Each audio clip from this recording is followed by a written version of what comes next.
I'm here to see my son. Margaret Stanford eyed the young woman in front of her with disdain. I will not leave here until you show me the way to Christopher Stanford's room. She looked around the inn with distaste. Why he has to stay here to recover is beyond me. I'm sorry. Nancy's eyes narrowed. Who are you? Miss Honey, Margaret Stanford glared at Nancy. You know perfectly well who I am. Now stop stalling and get my son. I would. Nancy looked at Margaret smugly. But I'm watching the front desk, so I can't run off to do your bidding. Where is Cody? Margaret said angrily. Let's hear what she has to say about you being rude to a customer's mother. Ah, Nancy nodded. I see your mistake now. You think that Christopher is a customer here. Well, he's not. He's a guest of Miss Moore, she informed a shocked Margaret. As your son is a guest of Miss Moore, I am not at liberty to disturb him. You'll have to speak to Miss Moore about that. Then call Cody. Margaret raised her voice. I'm getting tired of your sass. Sass? Nancy raised her eyebrows. I'm shocked that people still use that word. She shook her head. Well, I'd love to rush to do your bidding and not subject you to my sass. Cody is not here, but you can go to the Marine Life Center. You'll find her there. I hope Christopher is not with her. Margaret glared at Nancy. I believe he is. Nancy looked at Margaret. And before you get all prickly about that, his doctor and brother are with him.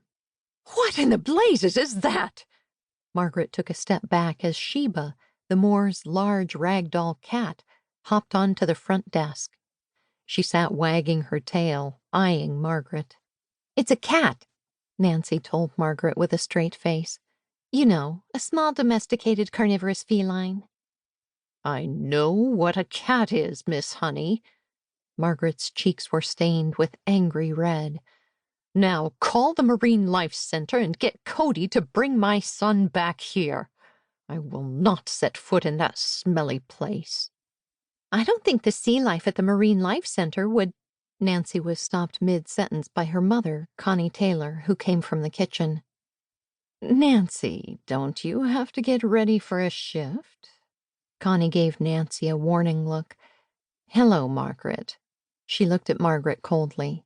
Did you arrange to see Christopher today? She opened a diary on the desk marked See Stanford's Visitors. I don't see your name in the visitor's logbook. Why would I need to make an appointment to visit my son? Margaret hissed. His doctor has a strict guest protocol for Christopher at the moment, Connie explained to Margaret. We are under strict instructions to only let approved visitors see him. That's absurd, Margaret scoffed. I'm his mother. I don't need an appointment. Actually, Mother, Steven Stanford walked through the front door of the inn. You do. Steven, Margaret greeted her eldest son a little frostily. Where is your brother? And what is this nonsense about having to make an appointment to see him? Christopher had brain surgery not too long ago, Steven reminded her. We have to keep him as stress-free as possible, and you, Mother, tend to raise people's blood pressure. That's nonsense, Margaret fobbed it off. Why would I stress Christopher out? Oh, Nancy put her hand up. Please, can I answer that? No, Steven and Connie said together and glared at Nancy. I was going to be medical about it, Nancy said with a pout. I warned you, Mother, Steven reminded Margaret, on many occasions not to talk about work and everyday life pressures to Christopher until he was well enough to cope with them again. Christopher has responsibilities to the company.